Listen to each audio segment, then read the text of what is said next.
Zikri Lutfulla, vrach dermatolog bo'lib ishlayman. 25 yildan beri shu sohada faoliyat yuritib kelaman. Terida uchrab turadigan yirik kasalliklarda va virusli kasalliklarda foydalanish uchun silver suvidan, ya'ni kumush suvidan foydalanib turamiz.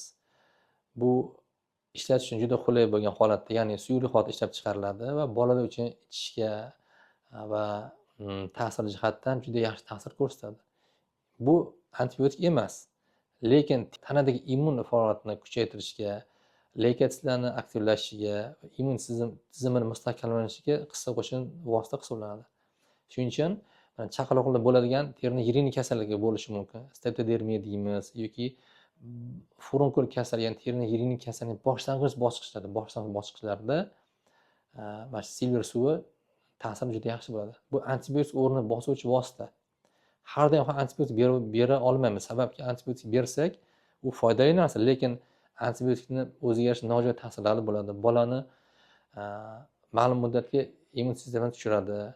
Bolani ichki faoliyat o'zgarishiga, ichki faoliyat buzilishiga olib kelishi mumkin. Shuning uchun kumush suvida unaqa nojo'ya ta'sirlar yo'q. Undan foydalanamiz.